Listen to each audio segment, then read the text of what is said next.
Boss, FLM, just a question. Pwede ba mag-withdraw sa power bank? Sanayang mo yung tanong. Instead na nag-iisip ako ng tama para sa kababayan ko, mag-isip ako ng mali para sa kanila. Kaya hindi ko maipagawa tong mukha na to kasi sikat na sikat tong mukha na to. Oh. Pogi.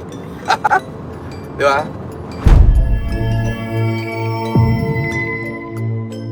Hi everyone! Halos maiyak na po ngayon si Norman Mangusin. Ito po ay dahil natanggap na ni Norman Mangusin ang sabina ng CIDG. Sa video na ito ay tingnan natin ang tila malapit ng pumatak na luha ni Norman Mangusin. Panoorin natin ang video na ito.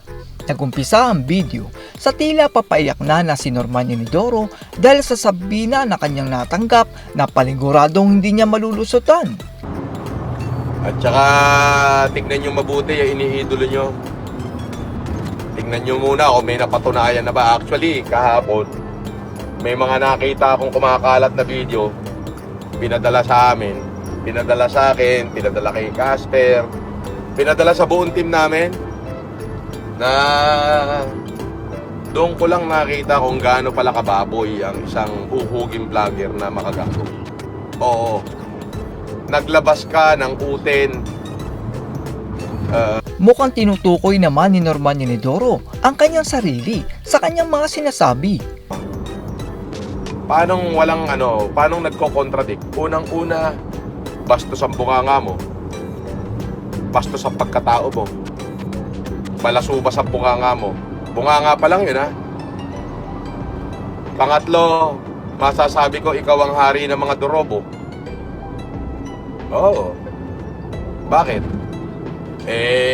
Nag-endorso ka ng peking abogado. Nag-endorso ka ng peking law firm. Para baka budol ng Pilipino. Ano pa? Nasa paligid mo. Self-confessed scammer swindler. Fake lawyer na may warrant of arrest. At puganting kriminal talaga. Kahit ano pa daw ang pangalan ni Norman Inidoro ay tanggap siya ng mga tao. Talaga ba? Alam mo, hindi na uubra yung Laong, Norman, hindi na ubra, FLM, hindi na ubra yan. Kahit sabihin mong Barabas pa yung pangalan ko, tanggap ako ng tao. Tinanggap ako ng tao, hindi dahil sa pangalan ko, hindi dahil sa pagtulong ko sa kanila. Kaya hindi ko maipagawa tong mukha na to kasi sikat na sikat tong mukha na to. Oh. Pogi. Di ba? Isang nakakagulat na pangyayari naman dahil hindi pala alam ni Norman Inidoro na mali ang kanyang ginagawa. Oh, Mr. Cadaver, shout out uli. Oh. Pero imo pa 50-50 ka dyan. Marami ako niyan, Norms. Waiting kami, magbago ka. Anong pagbababa ang gusto mong gawin ko? Yun ang tinatanong ko. Ano pagbabago ba gusto mo? Gusto mo ba maging maramot ako? Diba? Gusto mo ba na instead na nag-iisip ako ng tama para sa kababayan ko, mag-isip ako ng mali para sa kanila? Diba? Anong pagbabago ba gusto mong gawin ko, Kadaber? Sabihin mo. Baka madala natin yan sa masarap na pulutan at saka konting inuman. Diba? Anong pagbabago ba ang gusto mo? Mismong si Norman Inidoro ang nagbanggit ng kanyang ginagawa na humanitarian kung saan ay isa itong uri ng panlilinlang. Di ba?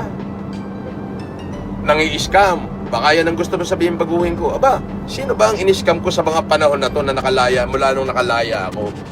Sige nga. Mula nung nag-social media ako, sige, sino bang in-scam ko rito sa social media? Isip ka mabuti. Ako ba, ay nakita mo ba ako na naglabas man lang ng titi ko o personal kong ari sa internet? Anong pagbabago ba gusto mong gawin ko?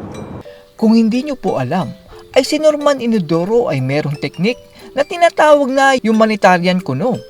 Yan yung magbibigay siya ng wheelchair, pagkain at pera sa isang nakakaawang mahirap na tao. Sa halagang 3,000 to 4,000 na ibibigay niya ay times 50 ang balik niyan kay Norman Inidoro.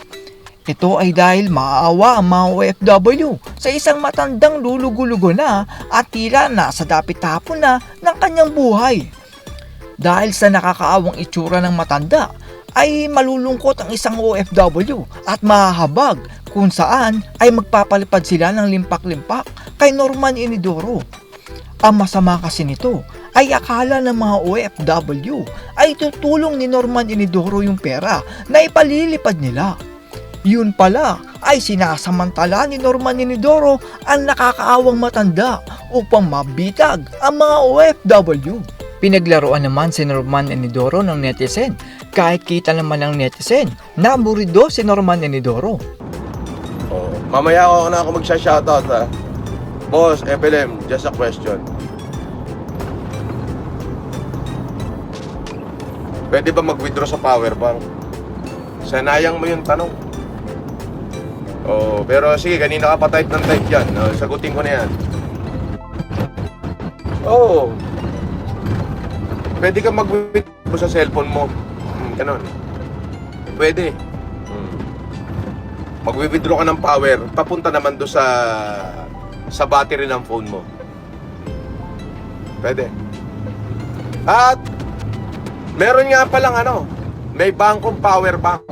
Oo, meron. Kaya pwede. Meron namang netizen na nagbigay ng magandang advice kay Norman Inidoro pero ayaw makinig ni Norman Inidoro at wala daw siyang ginagawang mali. Oh, si Mr. Cadaver ba to? Oh, Mr. Cadaver. Sabi niya, tama na panggagancho mo. Norm, suportahan ka namin. Maging totoo ka lang sa mga gaya na sabi ni Makagago. Nakakatawa ka naman eh. Pwede ka maging comedy. Legit, no joke. Eh, ikaw naman. Sino ba ginancho ko? Papuntahin mo sa NBI. Kung meron. Pagsampahin mo ng kaso. Oh, nagpapaniwala ka kay Makagago. Gago nga yan eh. Hindi mo ba nakita na naglabas ng titi yan? Nakakita ko kahapon. Hindi mo ba napansin na sa lahat na sinabi niya sa akin, wala naman totoo? Anong gancho? Sino ginancho ko? Paglabas ka ng ginancho. Lahat ng mga in-interview niya, puro mukha suso eh. Diba? Bakit di sila maglabas ng ebidensya? Na sila'y ginancho ko sila, mag-complain kaya sila. Pwede naman. Diba? Halos maiyak naman si Norman Inidoro sa pagpapaliwanag dahil ang scammer daw ay dapat nakukulong pero bakit daw siya ay hindi. Nung nakakulong ako, maraming tumulong sa akin. Totoo yun. Pinasalamatan ko yun. At sinabi ko na pagka ako'y nakabalik, I'm going to help them. Pero yung sasabihin mong ginancho ko sila, parang walang ganon. Bakit di mo nalang pagreklamuhin? Puta, 8 taon na yung panggaganchong ini-issue nyo eh. Ni isa naman walang napatunayang nagancho ah. Oh. Diba? Ang mga scammer, nakukulong agad dyan. Scammer nga eh. Diba? Ano naman ang ini-scam ko? Sige, go ahead. Oh, ikaw naman Mr. Cadaver eh. Diba? Dito ako natatawa kasi ang kaso ay karaniwang ikinahihiya natin.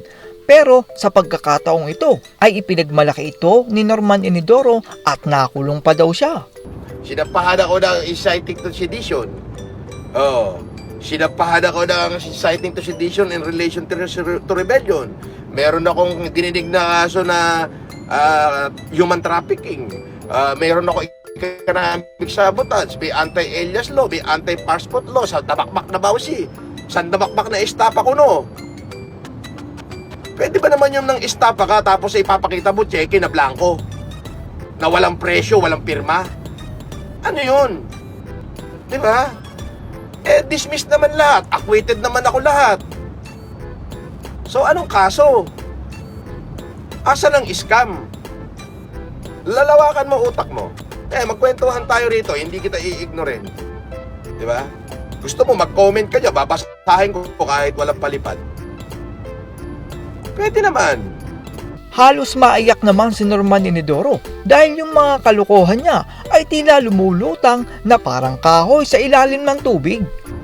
Ano ba yung mga issue ko ngayon? Ang issue ko, yung mga kinakalkal nilang issue na matagal nang nakalipas, na ako ay aksidenteng na-slide ko yung aking kamay na meron pala sa cellphone ko na parang ako'y naka-uniforme. Yun lang naman yung kinakaso. O tapos yung out of context na nasabi ko dahil nagbasa ako ng comment section na palipad na regarding doon sa kay MP. Pinalala lang naman nila ng pinalala yun. At sinakyan na nila ng sinakyan. Pero kung titignan mo, walang panloloko doon. Oo. Asa ng panloloko doon? Asa ng panggagancho doon? Sa lahat ng issue na nakakabit sa pangalan ko, nagtatanong ako nasaan doon ang panggagancho. At yan po, ang tila malungkot at malapit ng umiyak na si Norman Inidoro. Sa totoo lang po, ay tama yung sinabi ng netizen na dapat ay magbago na lang itong si Norman Inidoro dahil may talent naman siya na nakakatawa. Ang advice ko dito ay maging komentary na lang siya sa mga problema ng Pilipinas. Yung mga politikong korap ay yun yung punteryahin niya at batikusin. Totoo yung sinabi ng netizen na kung magbabago si Norman Inidoro ay baka mahalin pa siya ng mga Pilipino. Kumbaga ay yung mga bulok na pamamalakad sa gobyerno ay yun yung punteryahin niya at gawing katawa-tawa. Hindi yung mag-humanitarian ka at ipagmamalaki sa mga OFW para makuha mo ang matamis nilang palipad sa iyo. That's all everyone. Salamat sa inyong panonood. This is Chuck and you're watching Biker Drone.